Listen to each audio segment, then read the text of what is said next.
Start. అందరికీ జై భీమ్, జై పులే. మరి నేడు 77వ గణతంత్ర దినోత్సవం సందర్భంగా అందరికీ గణతంత్ర దినోత్సవ శుభాకాంక్షలు తెలియజేసుకుంటూ మరి 1950 జనవరి 26వ తేదీ నుంచి వెళ్ళి మరి భారత రాజ్యాంగాన్ని అమలు చేయడం జరిగింది. కాబట్టి ఆ రోజు నుంచి వెళ్ళి గణతంత్ర దినోత్సవంగా మరి మనం జరుపుకోవడం జరుగుతుంది.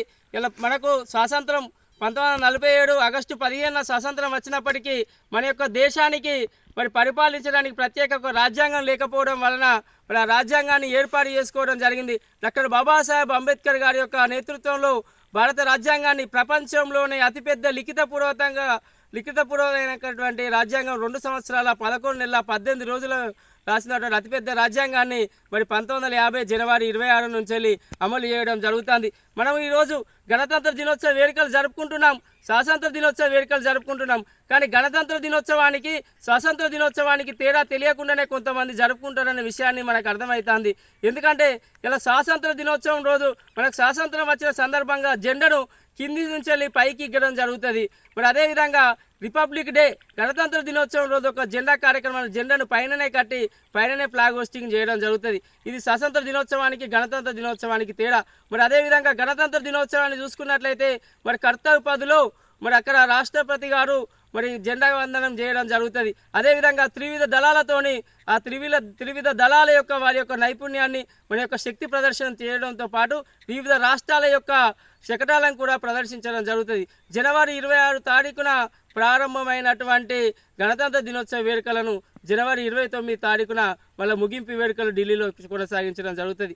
అదేవిధంగా మరి వివిధ దేశాల నుంచి వెళ్ళి మన ఒక అధ్యక్షులను పిలవడం జరుగుతుంది. ప్రతిసారి గణతంత్ర దినోత్సవానికి మన ఒక మిత్ర దేశాలు కానీ మనకు అనుకూలంగా ఉన్న దేశ అధ్యక్షులను పిలవడం జరుగుతుంది. మరి ఈసారి యూరోపియన్ దేశ అధ్యక్షురాలు ఉర్సులా వన్ డెర్ లేయన్ మరి అదేవిధంగా ఆ యొక్క దేశం యొక్క కమిషన్ ఇంకొకరిని ఆంటోనియా గారిని ఈరోజు ఈ గణతంత్ర దినోత్సవ వేడుకలకు మరి ఆహ్వానించడం జరిగింది. మన దేశం యొక్క శక్తి సామర్థ్యాల గణతంత్ర దినోత్సవం రోజున చూపెట్టడం జరుగుతుంది. ఇవాళ మనం గణతంత్ర దినోత్సవం అంటే భారత రాజ్యాంగం పూర్తి స్థాయిలో అమల్లోకి వచ్చినటువంటి దినం. ఇలా గణరాజ్యాలు అంటే ప్రతి ఒక్కరికి జనాభా ప్రకారంగా ఎవరి జనాభా ఎంత ఉంటుందో ఆ జనాభా ప్రకారంగా అన్ని రంగాల్లో వాటా రావాలని మరి యొక్క భారత రాజ్యాంగాన్ని మరి డాక్టర్ బాబాసాహెబ్ అంబేద్కర్ గారు మనకు అందించడం జరిగింది.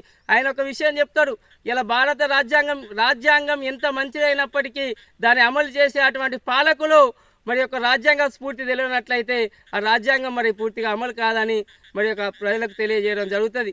మరి ఈరోజు భారత రాజ్యాంగం ప్రకారం అన్ని రంగాల్లో కూడా మరి వాటా లేకుండా ఈ యొక్క పరిపాలకులు చూసుకున్నట్లయితే మరి పేద ప్రజలు ఇంకా 77 సంవత్సరాలు అయినా కూడా పేద ప్రజలు ఇంకా నిస్సాయులుగానే ఉండిపోతారు.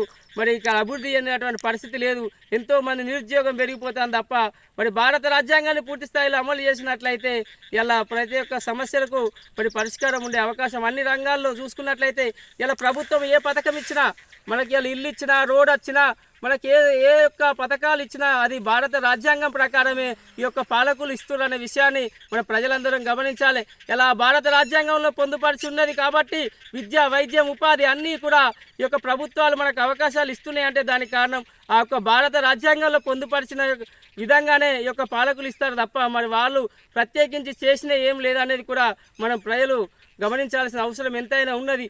ఇలా భారత రాజ్యాంగాన్ని పూర్తి స్థాయిలో ఈ యొక్క పాలకులు అమలు చేయలేకపోవడం వల్లే మరి యొక్క పేద ప్రజల పరిస్థితి దయనీయంగా ఇంకా అలాగనే కొనసాగుతుందని తెలియజేసుకుంటూ భారత రాజ్యాంగాన్ని మరి అందరూ కూడా మరి రిపబ్లిక్ డే రోజు మనం గణతంత్ర దినోత్సవ వేడుకలను ఘనంగా జరుపుకుంటామంటే కారణం భారత రాజ్యాంగాన్ని అమల్లోకి వచ్చిన రోజని మనం జరుపుకోవడం జరుగుతుంది. కాబట్టి ప్రతి ఒక్కరు కూడా గణతంత్ర దినోత్సవం యొక్క విశిష్టతను తెలియజేయాల్సిన అవసరం ఎంతైనా ఉన్నది.